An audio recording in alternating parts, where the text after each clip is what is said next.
Okay, great. Thank you very much, Matthew Gentzkow, for your very interesting lecture today on social media or digital media and social good or well-being. You had two names for the lecture today. Um, could I just ask you? You had presented two different sets of experiments or two experiments. The first one was on Facebook and what would happen to people if they don't use Facebook anymore. What did happen actually? Yeah. So as you say, in that first experiment, we had a sample of people and randomized some of them to be in a group where they had to turn off their Facebook accounts for a month, basically. And so Yeah. we followed them to see what would happen. And so, most relevant to what we were talking about today, we looked at impacts on their happiness, self reported, like how happy do they say that they are, how content are they with their lives, other standard measures of well being, and showed that people felt better, happier when at the end of that month when they were off of Facebook. We measured that both at the end of the time and also using text messages that we sent them along the way. And then that study involved lots of other things we were looking at too, including how people shifted their time during that period. They ended up spending a lot more time in face-to-face interactions with family and friends, as well as other things like, more time watching TV. We looked at how they used Facebook after that was over and found that having had this experience of being off Facebook for a month led people to reduce their use subsequently after the experiment was over. So they didn't go back to using Facebook as much. And then So, we so also what does did, that mean? Excuse me. So what does that mean actually if people don't use Facebook anymore, if or less, if they don't use it for 4 weeks? Does that mean, it's they are sort of now on a lesser addiction level, or what would you say is does that mean? yeah, I think it's a great question. And so one way to think about it, which is certainly consistent with the other work we've done, is that there is an element of addiction or habit formation here. And so just like if you take a break from cigarettes, or you take a break from alcohol, or you take a break from gambling, Or heroin, this for that matter. exactly. You may, through that kind of habit formation addictive process, end up using less. Um, and I also think that from the conversations we had with people, there was also a learning element here. Like, people Yeah. found being off of Facebook, having that experience, gave them new perspective on, what parts of it they missed, what parts of it they didn't miss, and it sounded from our interviews with them like that shifted how they used it going forward. And they did not use other social media to replace that's also one of the results that came out of your study, which is sort of funny because one would think, okay, I can't use, because I've agreed to this experiment, I can't use Facebook, so I'll look up things now at YouTube or whatever, Instagram, just you name it, you got it. Yeah, But you yeah, don't do that. they don't exactly. We see actually during the time where their Facebook accounts are deactivated, they use other social media and other digital tools less overall, and so they're spending, they were spending an hour on Facebook before, plus some time on those other things. So they're shifting more than an hour to non-digital activities, and that surprised us, like it surprised you. But then once we thought about it, I think one really plausible explanation is when you're not on Facebook, you're not taking your phone out of your pocket so often. You're not getting all these notifications. And just that process of like taking out your phone to look at something on Facebook often leads people to then flip over to their email or flip over to, Twitter, or YouTube, or other Sure. things. Mhm. So that, I think, is one way to explain what happened. And then you also did another experiment on really addiction. You tried to, the first one was 3,000 people, now it's 2,000 people, and an app that basically blocks other apps. What happened? Yeah. So exactly as you say, we wanted to follow up on this piece about people's use being reduced after the Facebook study and understand better what are really the behavioral mechanisms going on. We had been struck by the fact that when you just ask people, a remarkably large share of people, a majority of people, say they wish they spent less time on their phones than they do, and wish that they spent less time on social media than they do. That's kind of a red flag that there's something going on that isn't quite your standard, everybody's consuming things in the way that's best for them. So we designed that experiment, like you said, with an app. That app did two things. It let us monitor people's usage so that we could pay them to reduce their usage of social media and see what happened. That's a little bit like the Facebook quitting thing we did. Here it was just paying them to reduce total minutes. And the other was it let them set limits. And those limits, giving people the option, say, hey, you told us that you wish you use your phone less. Why don't you make that real and set a limit that Right. you're not going to use your phone more? We can do that. We can see whether people are willing to take it up and do that, which they are. A lot of people do set those limits. And then we can see the impacts, which turn out to be large. When people have access to that, they do reduce their usage by a lot. Now, there's a big debate going on, especially in the US where you live, but also in part in Europe on the question, what should be done about that? Now, what was Yeah. that? TikTok? Yeah, exactly. Sorry about that. So what should be done about that? Is that, should there be regulation? What should policies do? That's, what should the public do and expect? Especially right now, we have all these revelations about Facebook going on in the US and that other things. It's a huge debate and an incredibly important one. And my own view of it is it's good that we're having the debate because there is definitely scope for increased and improved regulation in a lot of domains here. What could that be, to be really precise? I mean, what you were talking about maybe it's like, it's like TV and we should regulate it like TV is being regulated.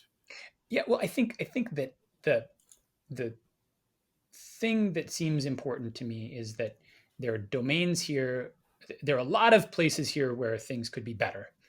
Some of those are places where I have some confidence that government regulation could improve things. And others of those are places where I think it's a lot more questionable whether that isn't going to do more harm than good. So separating those and being precise about where are there problems that we can address and improve, I think is really essential. So as we talked about a little bit earlier, one of those domains is privacy and data protection regulation. I think it's along the lines of the way, the EU has obviously made important steps to try to address that. The US has been a little bit slower. I think that is a place where we see consumers are not doing a very good job, not able to do a very good job on their own of making decisions that reflect their own best interest, and that having, just as we have regulatory frameworks for airline safety and safety of food and other things, that there's a lot of scope there. I also,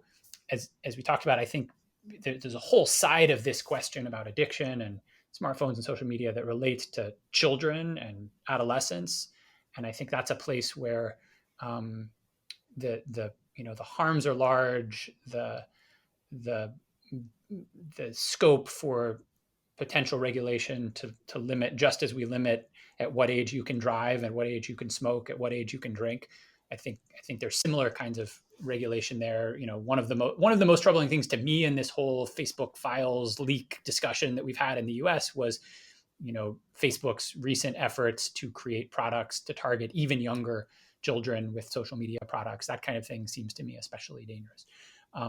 I'm not right now particularly optimistic about regulation to address the addiction issue directly in the sense of, say, putting legislated or regulatory limits on how many hours a day people can use their phones. And I think the reason is that these products are a mix of many different things. And it's really hard to limit the bad use without also limiting the good use.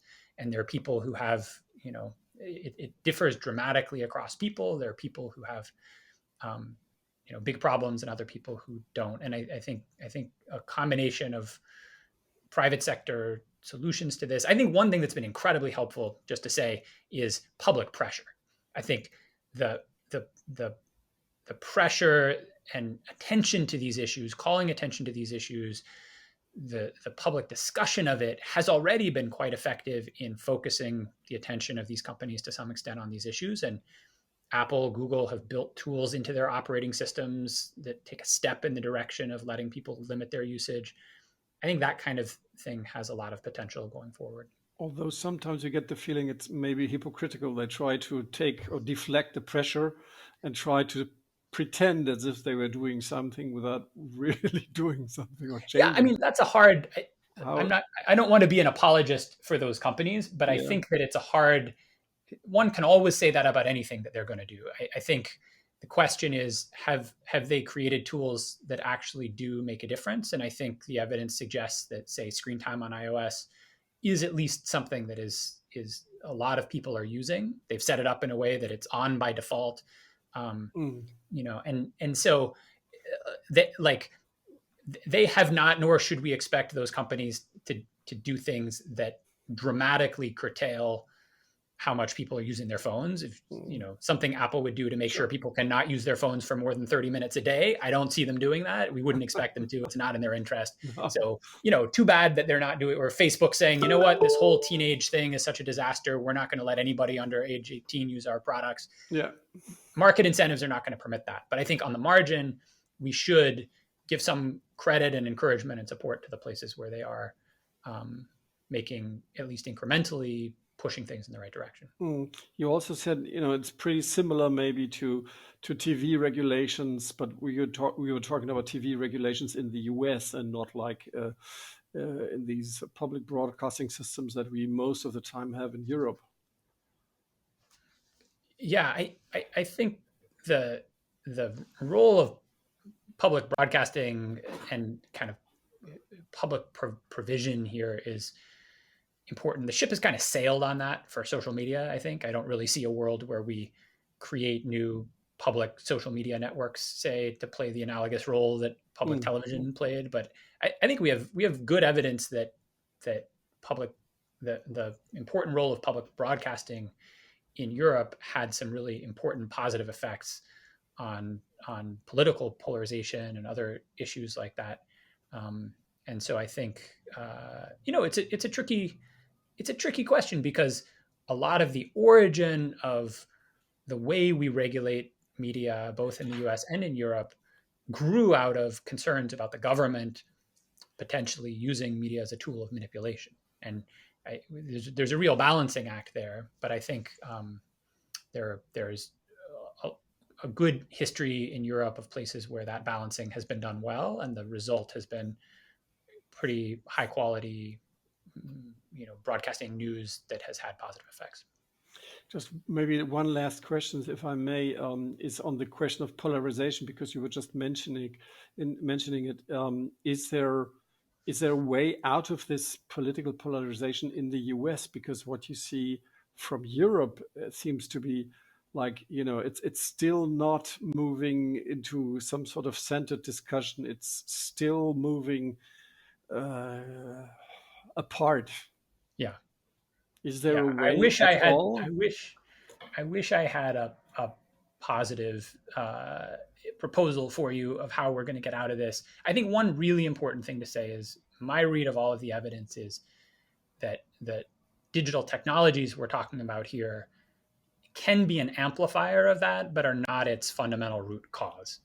And that you could turn off. I think you could turn off social media tomorrow, and we would still have that problem.